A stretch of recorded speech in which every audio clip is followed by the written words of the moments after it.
This is Scott Richmond and Arnie Sherman. You're listening to What Do You Know on Newstalk KGVO, AM 1290 and 98.3 FM. Arnie Sherman, good morning to you.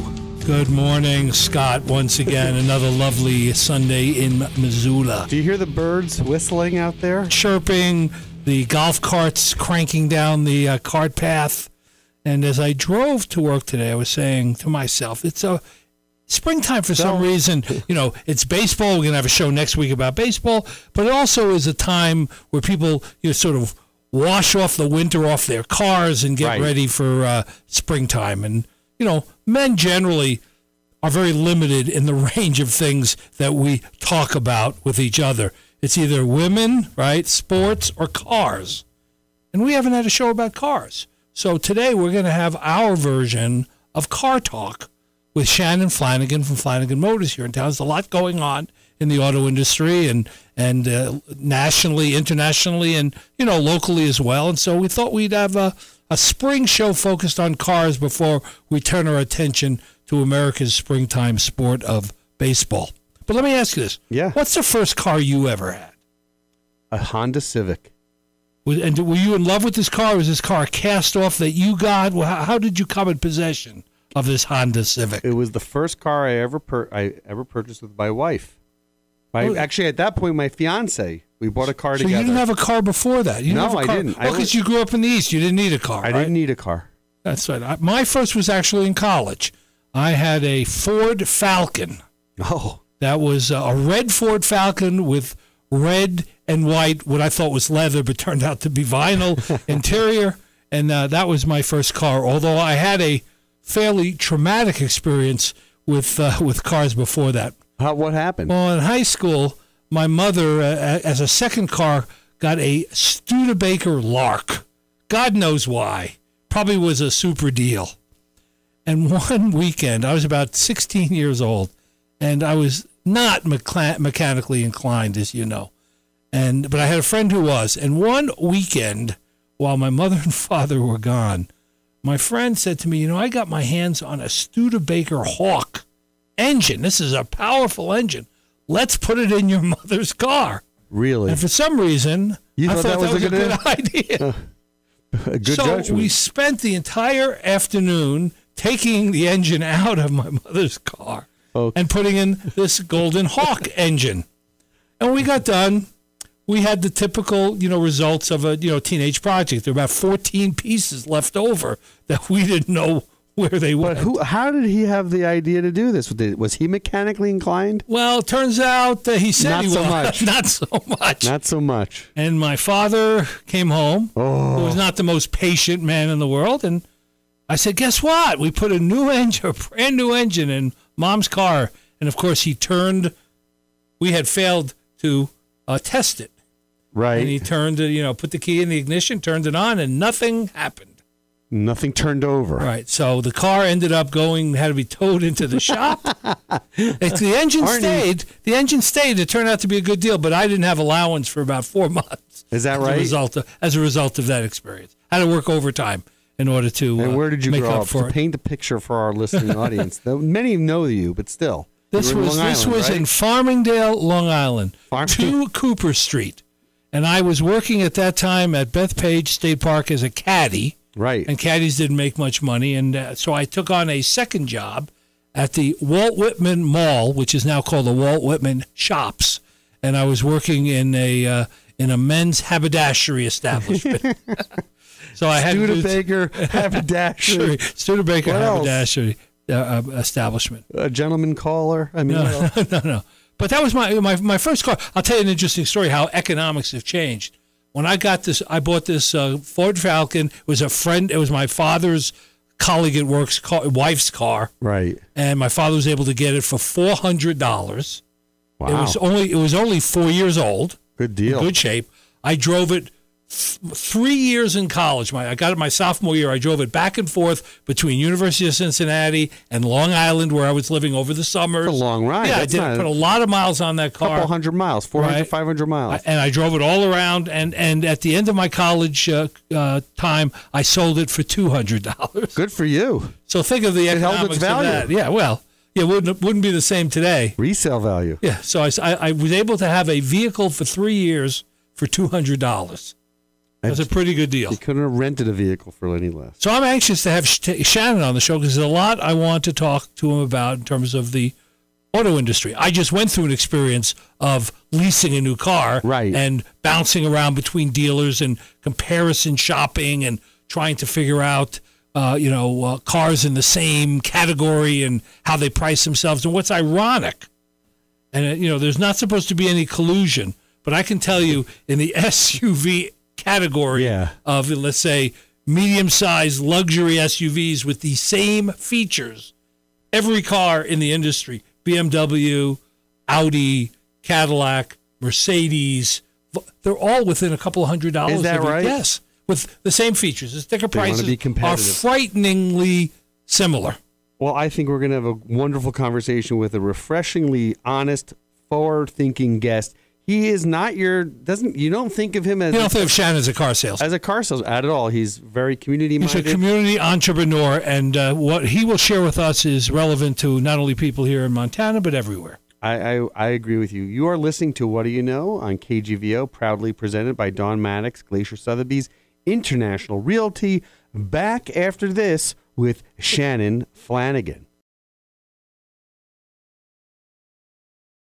All right, Arnie Sherman, we are back. Our guest is Shannon Flanagan. Shannon, it's a pleasure to have you on the show. Thanks for having me, guys. I really appreciate it. So you've been in the business since 1975, and now Flanagan Motors is a Mazda dealer. Did you start out that way? Oh, no. And, and to be clear, my father was in the business in 1975. You were just a toddler. I was 5 years old, And we've kind of morphed over the years. To begin with, we were just a used car dealer. My dad had a lot where Cheap Cars is right now. And he was there for, I think, about 7 years. And a dealer by the name of Wes Sprunk in Missoula, Montana, went bankrupt. And there were open points available for, at the time, Buick, Jeep, AMC, Renault, and Mazda. And he went into a partnership with Bob Small, who lives here in Missoula still, and Larry Larson, who just recently passed away. And Larry and Bob took the Buick dealership, and we ended up with Jeep, AMC, Renault, and Mazda. Who got the AMC? That's what I want to know, and it's the Flanagan. Yeah, we got the AMC. The Gremlin. And the Pacer. Right. This was post-Gremlin, post-Javelin, Really? Pacer. Yeah. My father had a purple Gremlin. He had a purple Gremlin. Yeah, I believe it. I've met your dad. I could understand that. Right. And they could, they made cars in just fantastic colors. They made cars in colors back then. They were all silver, black, and gray, and gold. Right. But yeah, so that's kind of where we got started. We were there for where we're at. We've been there since 1982. And through a variety of different changes, we are now just solely the Mazda dealership in Missoula. Yep. Well, Mazda has, as you know more than I do, a very interesting history. One of the things that stood out to me in looking at the Mazda Corporation over time is that its first vehicle was an automated rickshaw. Yeah, in 1920. Yeah, it was a trike, right. So Mazda actually, originally, they were a cork manufacturer. They made champagne corks.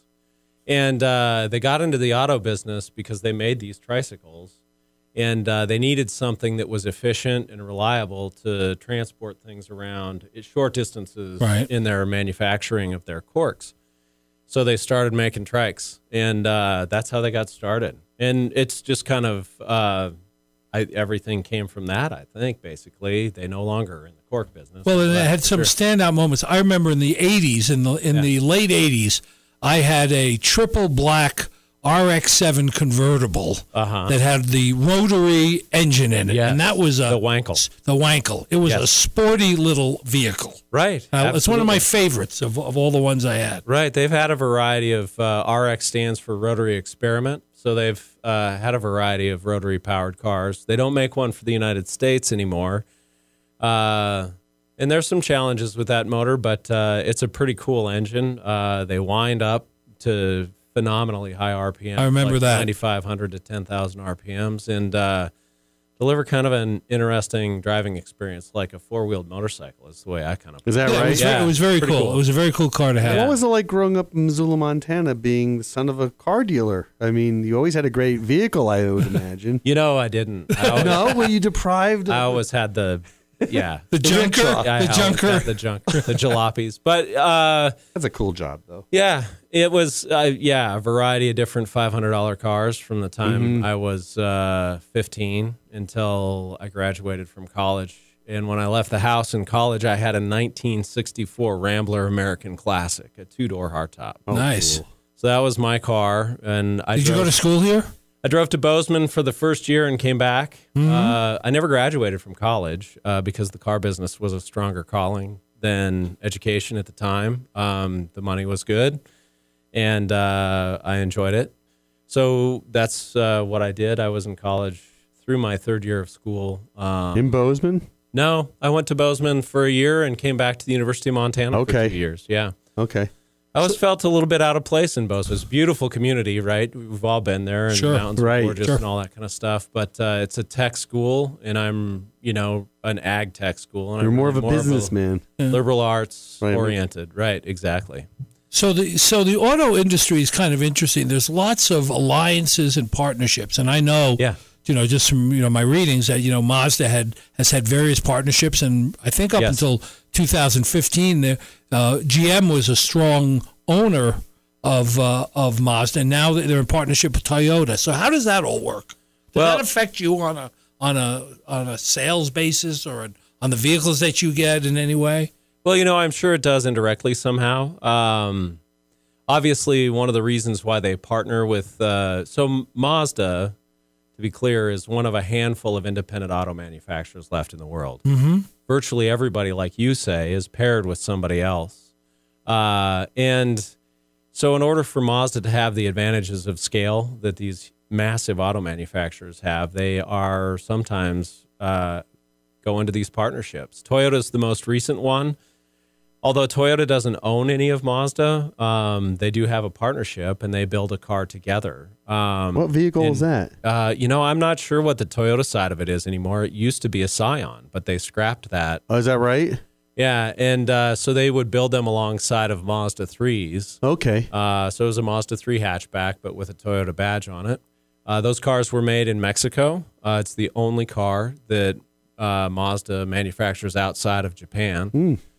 And that they built this plant in Mexico because it gave them a different market to build cars in, where it wasn't they weren't paying with the yen, because the yen wasn't it was strong, so the expense of their cars was high because of the currency market that they were building the cars. Sure. They also had a partnership with Ford, and when the market crashed in 2009 and GM and Chrysler took bailout money from the federal government, Ford decided not to, and they divested themselves of assets that they had in order to prop up the ship. And Mazda was a company that they owned a lot of stock in, so they sold their stock, and Mazda is controlled by Mazda only now. And it's a really cool company. I enjoy working with them, and the people in the United States that I do get to work with, I feel like have their heads screwed on really straight. And there's only a handful of Mazda dealers in the area too. There's not overcrowding, right? Right. Footprint. Yeah, the nearest competitor is 180 miles away in Spokane, and then there is one other Mazda dealer in Montana in Billings. So you have a lot of wide open spaces between those two. We do, yeah. We have a lot of wide open spaces. So a company like Mazda, as the industry is changing, we're talking about self-driving cars. Sure. We already have self-parking cars. Right. Dubai is going to have flying taxi cabs in a year. Dubai. What kind of input does Uber? Yeah. Right. Exactly. We have Uber, and we don't have flying cars. Right. What kind of input does a dealer have in the overall process with a company like Mazda? Do they Well, not a ton. There are councils. Mazda has the National Dealer Council, and they have dealers from various places in the United States to kind of get a good representation of a variety of markets. And they do get to advise Mazda, but it's mostly on business practices. I feel like Mazda is very much in, as far as their research and development is concerned, I don't get to have a lot of input into that directly, nor do any of the dealers. That's really more of a market-driven thing. With self-driving cars coming up, I'm not sure exactly that Mazda is really going to pursue that vigorously. It's fairly expensive technology, for one. And they've always been a company that's trying to lead the charge in building a driver's car, not a car that you don't drive. I mean, Sure. So it kind of goes against some of their design philosophies. And I don't foresee them coming down the road with anything like that. Like, they don't make a hybrid car anymore. They had a hybrid car that they would sell in California, but it was really a rebadged Ford Escape.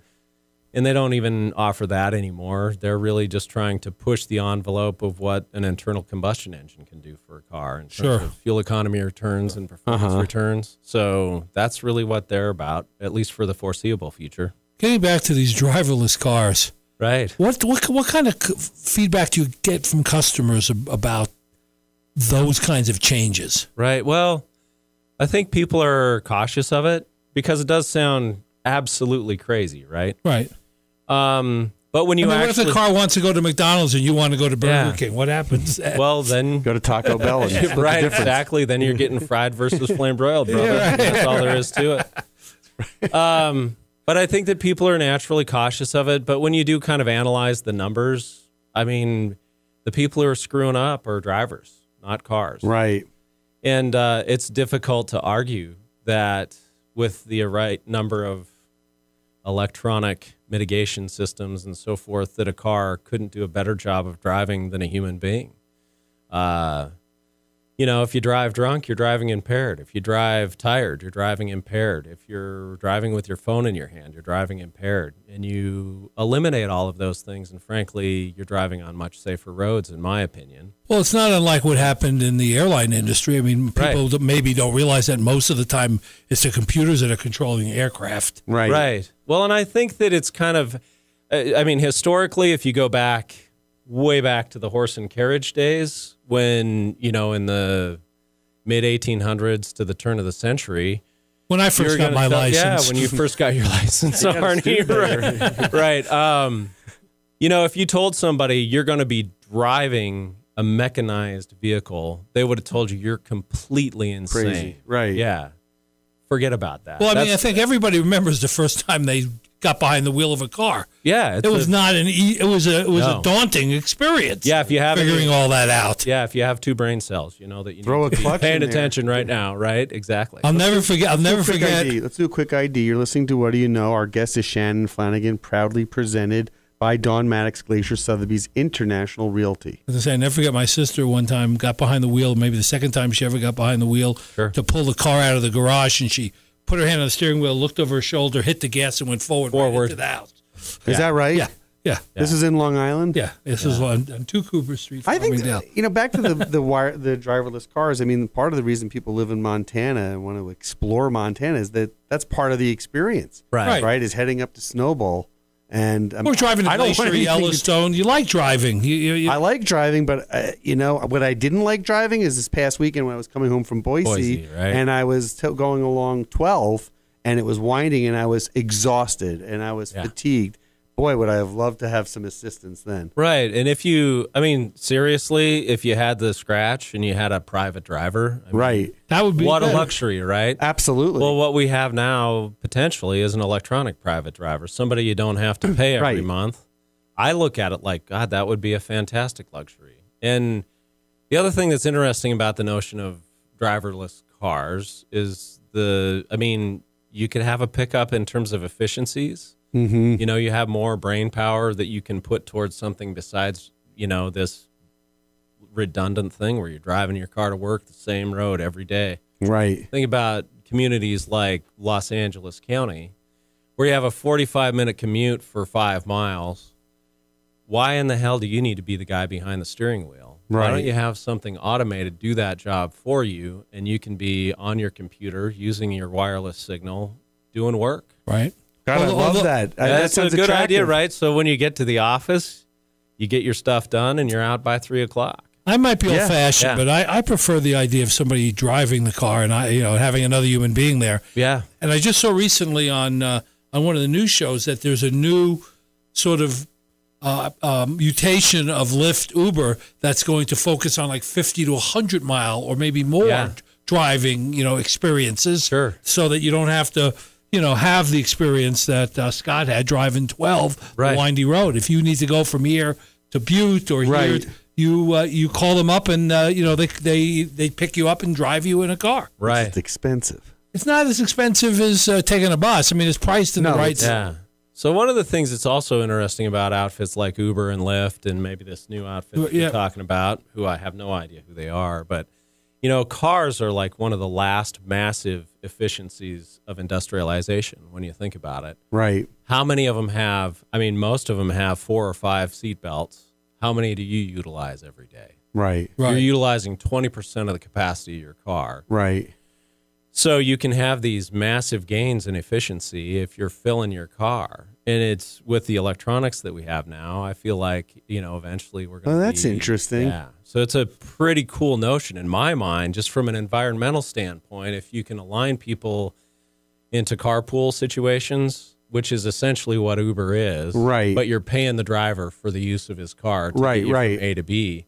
What a great thing. What a wonderful pickup that is. Do you think Missoula would adopt something like that? I mean, we certainly are far more, sustainable and thinking of the environment, let's say, than other. Yeah.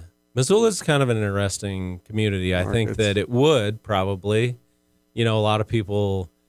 The thing about Montana that's always has been kind of fascinating to me is the independent spirit of the people that live in Montana. I can do this myself, or I'm just heading out to go. Well, it's considered explore. by Kaufman Foundation the #1 entrepreneurial state 4 years in a row. Is it really? Yeah. So people do, Montana. Montana in general and Bozeman and Missoula in particular. Right. So people want to have that can-do, I can do it myself, why work for somebody else? Let me craft my own future. Right. So there is kind of an interesting balance of that in Missoula, the environment versus those sorts of things. And but I do feel like Missoula, I feel like Missoula would be a community that would receive something like that really readily. Let's ask this. So knowing you the way I know you and having worked with you, you're very community-oriented and community-minded. And really, it's interesting, but when we talk about your business, it's always about what's going on with the community first. Right. Then vehicles, then features, then all. So, it's a great business philosophy. Are your customers aligned with that? Do they come in and talk to you about those things, or is it just, Yeah, it depends on happens? The customer, but I do feel like most of them are community aligned for sure. And buying local. You can't get on your high horse too high. Right.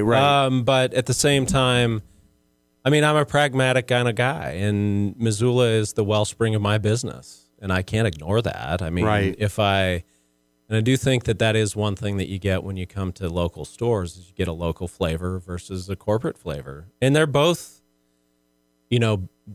necessary. You can't.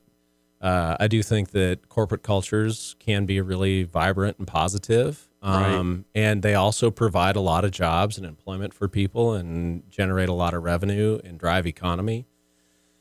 But from a standpoint of, local business, I do think that we are in a unique spot where we're aligned with people on a more local level. We're locally owned, and there's only 3 dealerships in Missoula now that are. 3 new car dealerships. And I think that's important. That's a difference that we can provide. Sure. It's a positive and a negative. Just there's balance in all things. And how about in hiring people? Finding people that are aligned with you as well. Has that been challenging or difficult, or has it been something that has just, again, evolved over time?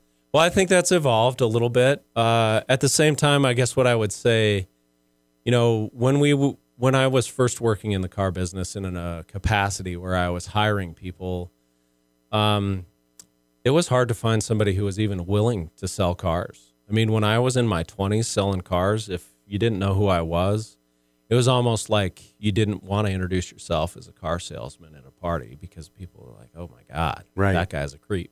Right. Right. I'd like to show you our new life insurance policy. Exactly. It'd be great for you and your family. Right near dentists and lawyers. Nobody wants to go to the dentist because they have the high-pitched squeal and somebody's pulling on your teeth. Right.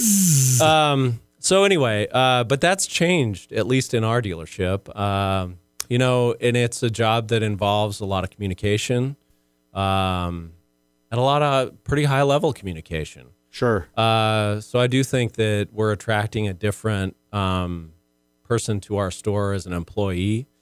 We look for character first, and we have a great work environment. We're a small outfit, so we don't really have a need for a lot of employment. Right, you know? right. Now, how many people in total work for you? 13. Wow.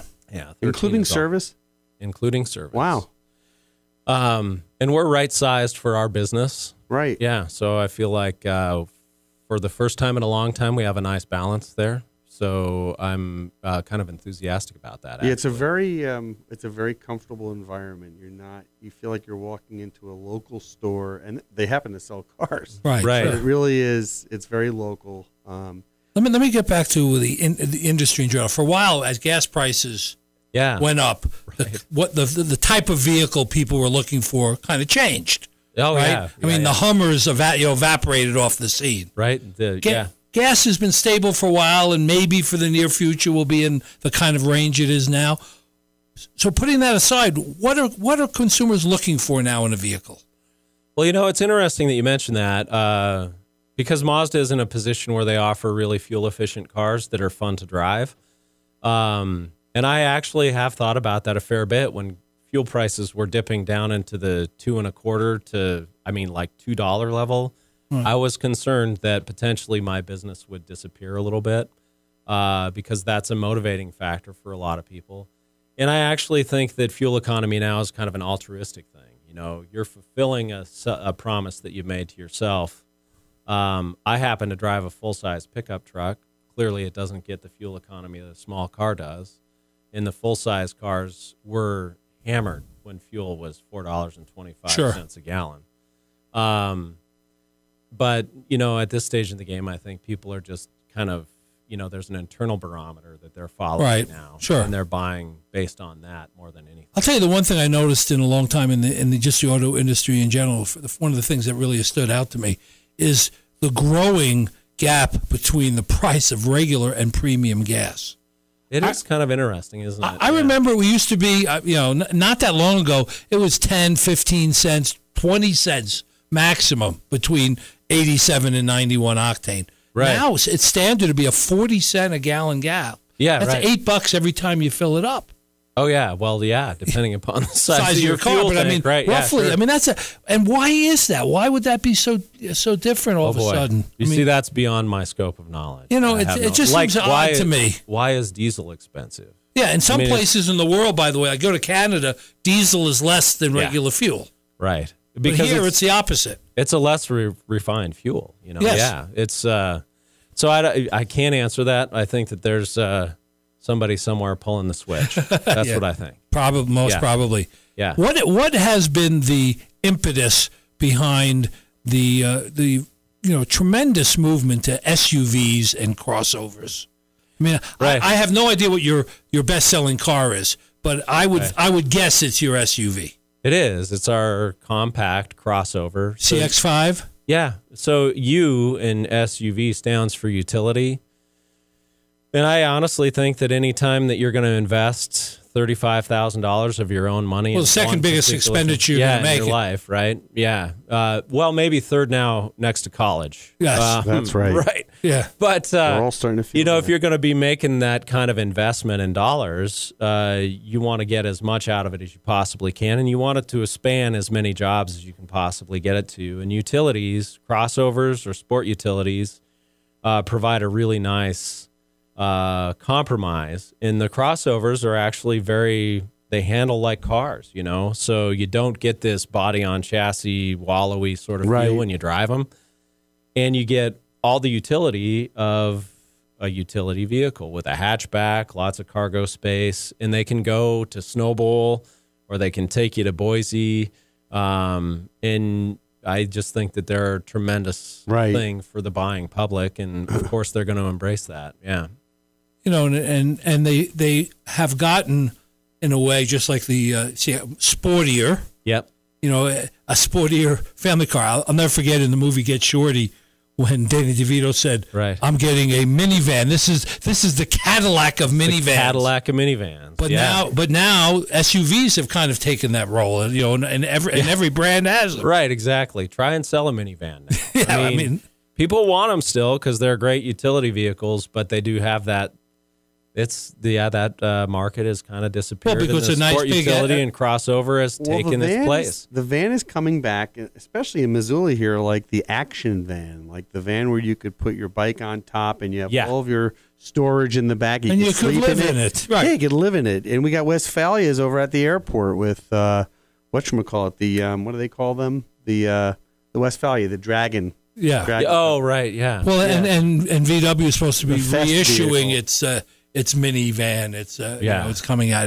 It's back in Europe. It hasn't come to the United States. I don't know if you guys have The looked at any microbus? Westphalia vans lately online, but you'd be shocked. I saw one yesterday that was listed online for $42,000. Really? Had 112,000 miles on it. I was like, That's wow, crazy. seems a bit optimistic, That's crazy. don't you think?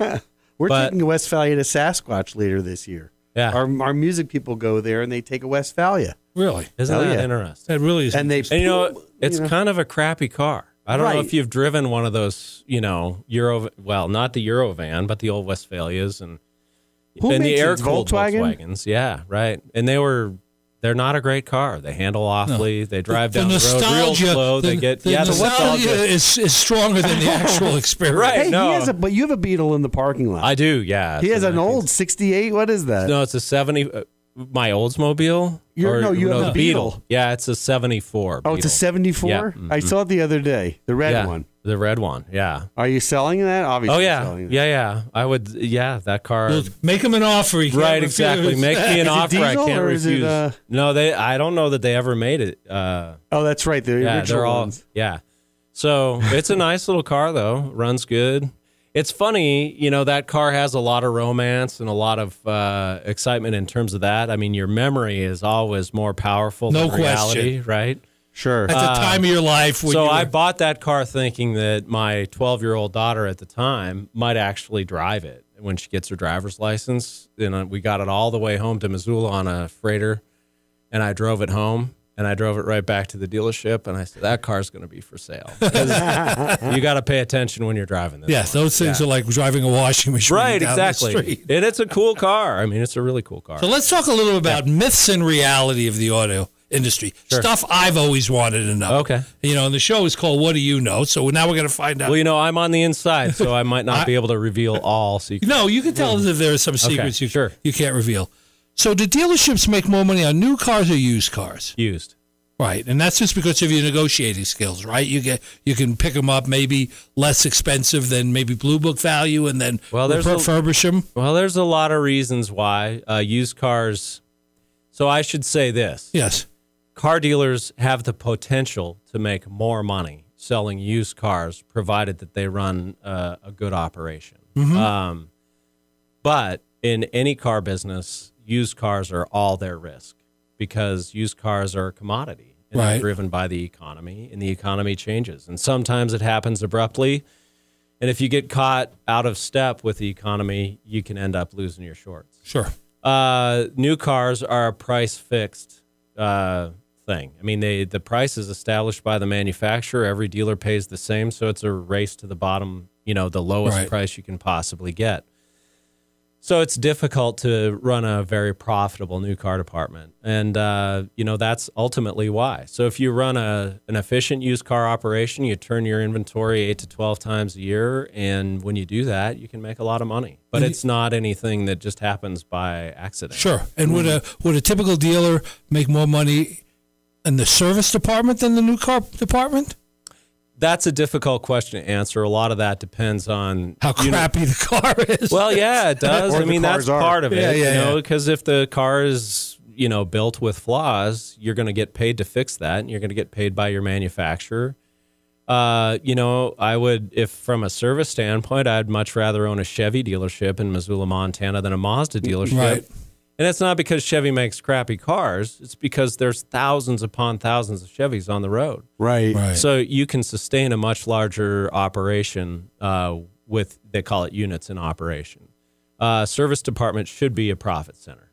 Right. And every dealership does measure their service department. They follow absorption rates. Absorption is how much of my overall operation does service pay for, and they want that to be as high a number as possible. Right. Yeah. You don't have this problem because you're, Maz, we already know who your other dealers are. There's one in Spokane and one in Billings. Yeah. But for a typical, let's say, GM dealer, how does a local guy compete with, Dave Smith out of Kellogg, who's turning, 18,000 cars a year, or whatever they claim? No, I think that's probably close. That is right. Yeah. Yeah. I just think you grit your teeth, and I mean, if you cannot realize that that's the market that you're competing in, you should get out. Right. Yeah, because things have changed. I mean, they have 80 salespeopeople, and they sell half their cars on the internet, which is a completely different experience than yours, which is a personalized. You know your local person, and people that come in here want the local experience. Well, they do. We sell cars all over Montana, though, and they find us on the internet.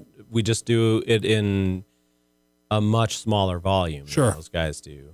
So anyway, it's kind of an interesting environment. Yeah. Let's do a quick ID. We're listening to What Do You Know? Our guest is Shannon Flanagan, who's the owner-operator of Flanagan Motors here in Missoula, Montana. Question for you. Sure. So, when you try to compete with a Dave Smith, difficult, but you have an advantage over them that you're in the market, that you're visible. Right. And part of what you've done very successfully is you've made yourself available through other community outreach efforts. Absolutely. Tell us a little bit about that and kind of what your philosophy is. Sure. That's a big question. My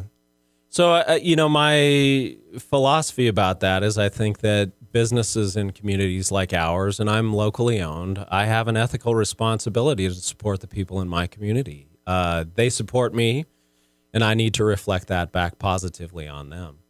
And frankly, we're in alignment with people like that, and there are a lot of people who don't feel the same way that I do, and I can completely understand that. Right. Because we're not for everybody. I mean, we'd like to be for everybody. We'd all like to think that, both personally and in a business sense. Mm-hmm.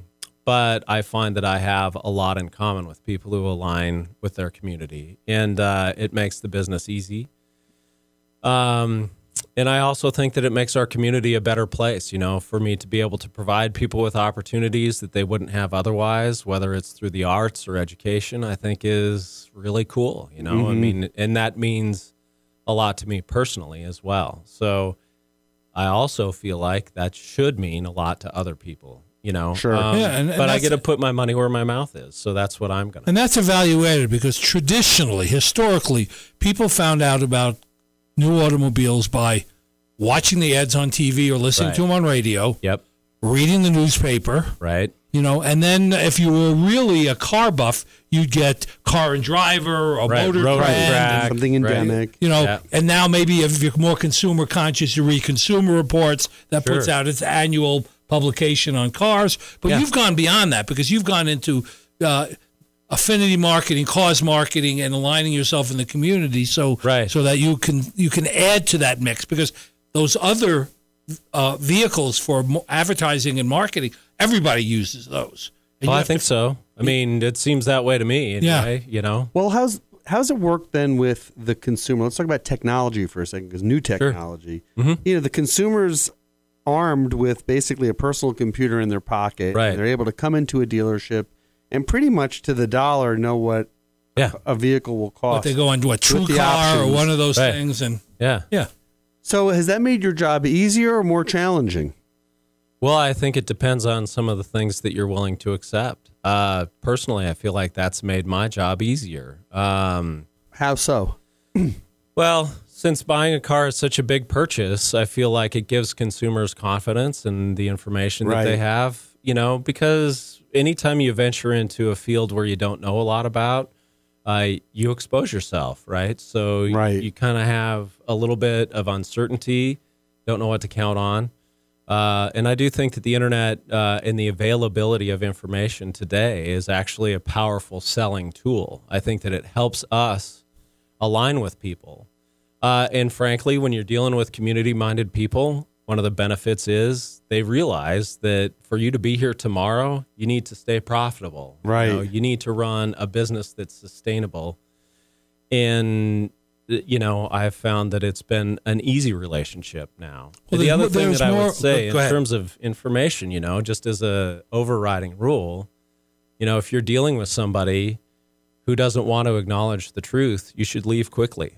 Right. Because unless they can provide you with compelling evidence otherwise to controvert the evidence that you have in your hand, you're probably being lied to. Right. And I think that that's a wonderful bit of confidence to have when you're shopping for something that you're not familiar with. Well, things, people Right. buy cars, in cycles, what is it, 3, 4, 5 years or whatever. They're not buying a new car every year or in general. Right. And, you notice over time that the transparency in the process is much healthier in terms of the buyer-seller relationship. I can remember in the early days of me buying cars, the dreaded, I'll have to go talk to my manager, right? And if you buy today, we can knock 3. I mean, you go through. That was an agonizing process because you never know when it was really the tipping point that made sense for you. Sure. Well, I think that that's an interesting point, and I remember the day when it was it was just not very comfortable, right? No, it wasn't. But I think that. If you're certainly dealing for with women, somebody, women didn't want to buy cars because they would be put in that uncomfortable situation, like they would feel they would be getting taken advantage of somehow. Right. Well, nobody wants to feel that way, man or woman, But I do think that one of the things that's so when we're looking for people to sell our products, we're looking for people who can communicate. And if you're dealing with somebody who is a good communicator, you find yourself in alignment more often than not. Right. Because they're asking checking questions. They're checking in with you, Scott, Right. Are you ready to take the next step? Right. And they're not like foisting it on you. They're like, hey, you came in today to buy a car and you're not leaving without one. So what's it going to take to earn your business today? Right. And, Arnie, you've been through that as well. So what we're trying to do is, I believe in things like balance and harmony and that sort of thing. And if we can't align ourselves with our customers, we haven't achieved what we're supposed to achieve. Let's take a break and let's come back. Our guest is Shannon Flanagan. I want to ask Shannon, has he always had this kind of approach to businesses, or is this something that you've kind of created over time and become more comfortable with over time? Right. We'll be right back with Shannon Flanagan on What Do You Know on Newstalk KGVO. Back after this. All right, we are back. Shannon, you want to finish answering Scott's question about it? Have you changed your philosophy or approach or mantra, as you would call it, for being in this business now? Well, I guess I'd have to say that, everybody changes and we all grow. I feel like I've been on this trajectory for a long, long time. So I feel like things are more refined now than they used to be. And we're better at it than we used to be, So that's, in terms of growth, that's always something that we're looking to try and accomplish is what's the next step and how can we make ourselves better and deliver our promise a little bit more cleanly and succinctly. But when we started business, or when I started selling cars in 1990, I had to come up through the ranks. I had to do things different than I do them now because it was just a different business environment. Did you have to hit your quotas at the end of the month and all of that? Well, I was the son of the owner, so it was a little bit different. But, I always felt like people were watching me closer. Right. I learned a lot, and I just took that and put it to work for me. I do think that a lot of dealerships get it wrong. I think a lot of them get it right too. Well, the ones that get it wrong get the reputation, and you don't go. That at least among an inner circle, you say you don't want to go over there. Those guys are really high pressure, or they try to put a lot of add-ons on in the end. And that's Yet people still go. Question. So your product knowledge has grown over time. How about that of being a leader and of being a manager? Because those are two things that I know personally. You develop that over time. You could be. My father was a great salesman. He wasn't the best manager when he moved up the food chain. Well, I think that there are a lot of different styles of management. A good friend of mine once said that you can either lead from the front or lead from the back. I'm kind of more of a lead from the back kind of guy. I feel like we've talked about hiring people. I feel you hire character and let it develop. Teach the person the skills that they need to do the job, and give them the tools that they need to do the job, and then turn them loose. Right. Watch them, encourage them. Help them correct mistakes as they make them going down the road. But I've always felt like we have good people working for us, and I mostly need to stay out of the way. Right. That's cool. Yeah. If you've trained them properly and you've given them all the tools they should. So maybe one last question here. Sure. So this is the first day of baseball season. It's Sunday in April.